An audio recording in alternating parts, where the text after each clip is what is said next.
Today, we're going to talk about something that every person feels, but often struggles to put into words: the loss of meaning or the absence of true fulfillment. In this series, we'll explore 10 key reasons behind it.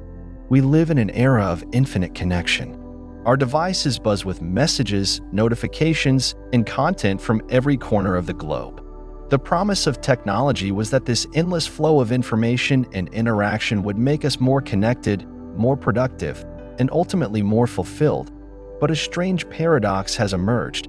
Despite being more connected than ever before, many people feel increasingly disconnected from themselves and from a deeper sense of purpose or satisfaction. The rise in mental health struggles, chronic dissatisfaction, and the growing number of people who describe life as empty or numb is not simply due to stress or burnout.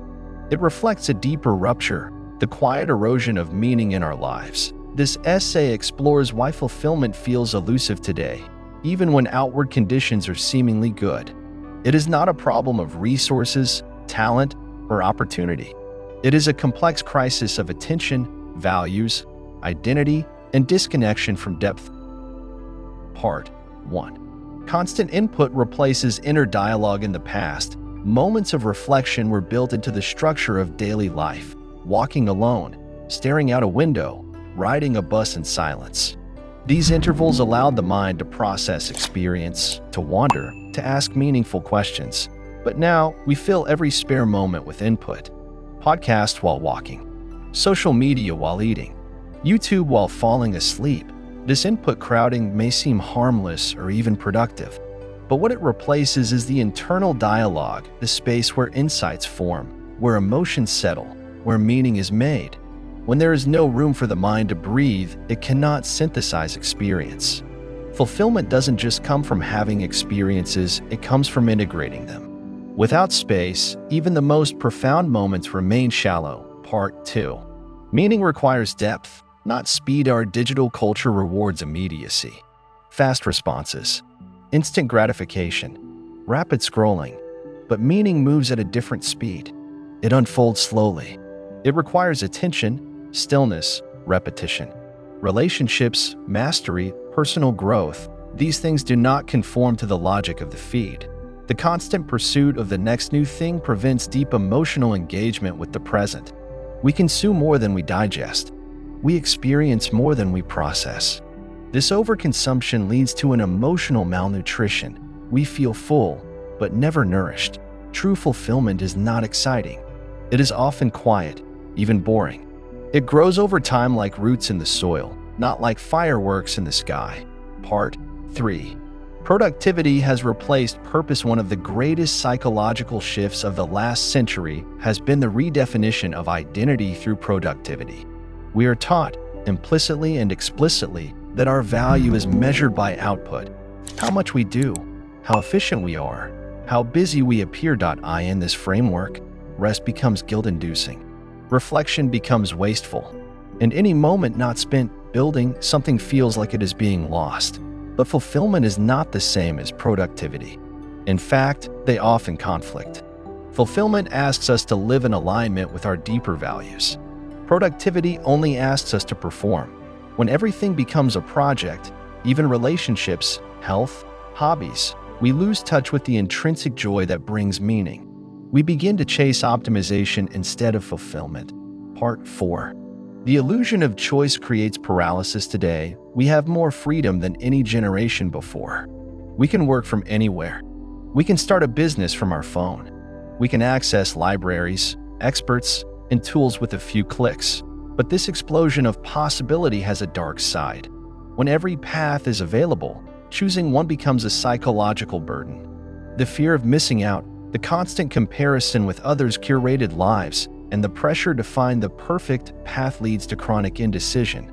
People feel unfulfilled not because they lack options, but because they are drowning in them. The endless potential becomes a source of anxiety. Every choice feels like a test of identity. And under that pressure, many avoid choosing at all. But fulfillment requires commitment. It arises from saying yes to something fully, not from endlessly browsing the menu of life. Part 5. Social validation has replaced self-validation. Fulfillment is inherently internal. It comes from aligning your life with your values, even if no one else sees or applauds it. But in a culture of external performance, where likes, views, comments, and shares act as social currency, we begin to outsource our sense of meaning. Instead of asking, "Is this right for me?" we ask, "Will this be seen? Will it be liked? Will it go viral?" This dynamic makes people feel empty even after doing things they once loved. The joy of the experience is swallowed by the anxiety of how it will be perceived. When you constantly perform life instead of living it, you lose touch with what actually brings you joy. Fulfillment cannot survive in an ecosystem of external validation. It must be rooted in self-recognition. Part 6. Distraction masks existential anxiety. Most people are not actively choosing a shallow life. They are responding to a deep discomfort that arises when silence descends. This discomfort is existential. It comes from the awareness that life is short, uncertain, and sometimes painful. In still moments, the reality of impermanence and mortality becomes more visible. So does the gap between who we are and who we wish to be. Rather than face these truths, which are often subtle, slow, and disorienting, we reach for distraction. Endless scrolling, compulsive planning, mindless entertainment. But the suppression of discomfort comes at a cost. When we block pain, we also block meaning. Meaning is not found in avoiding suffering, but in learning how to carry it with grace. Fulfillment is not the absence of discomfort. It is the presence of something worth suffering for. Part 7. Fulfillment requires presence, but we're always elsewhere. In the age of infinite stimulation, the mind becomes fractured. We are physically in one place, mentally in another. With one person, but thinking of someone else. Eating a meal, but watching a screen. At work, but dreaming of vacation. This constant displacement prevents emotional depth. Presence is not just about attention, it is about being fully in the moment, with the experience. Fulfillment arises when we live completely in the reality we are in, when our attention, intention, and emotion converge. But presence is a skill. It must be practiced. Otherwise, even the most beautiful moments feel like shadows, experienced in passing, never truly touched. Part 8. We've lost the collective containers for meaning. Historically, humans made meaning in community, through shared rituals, belief systems, storytelling, and traditions. These structures gave people a sense of belonging and coherence. But in the modern, secular, hyper-individualized world, many of these containers have weakened or disappeared. People are left to define meaning on their own, without guidance or shared language. This freedom can be empowering, but also deeply isolating. Without a framework, even the most meaningful experiences can feel disjointed. Without community, even the most profound questions feel lonely. Fulfillment is not only individual, it is relational. It requires connection not just with others, but with something larger than the self. Part 9. The culture of more prevents satisfaction. Modern life is built on the assumption that more is better, more success, more goals, more experiences, more knowledge. But this endless accumulation has a paradoxical effect. It numbs satisfaction. When nothing is ever enough, even the best things feel lacking. When your attention is always on what's next, the present becomes invisible. Fulfillment is not a result of having more. It is the result of needing less. It comes from knowing what is enough and being able to sit with it without hunger for more. To feel fulfilled, we must learn the art of stopping, of savoring, of saying, "This is good, and I am here for it." Part 10. You are not broken.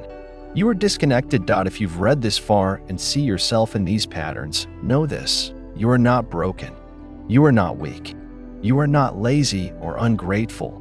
You are living in a system that fragments attention, prioritizes speed over depth, confuses performance for value, and erodes the space where meaning is made. Fulfillment is still possible, but it requires rebellion, not in the loud, external sense, but in the quiet decision to reclaim your attention, your values. Your presence. It means slowing down when everything tells you to speed up. It means choosing depth over novelty. It means listening inward, not outward. It means learning to tolerate stillness, silence, and discomfort, not because they feel good, but because they open the door to something real. And in that realness, in that quiet, unshiny truth, fulfillment lives. If this resonated with you, reflect on this question. What am I filling my life with that prevents me from feeling it?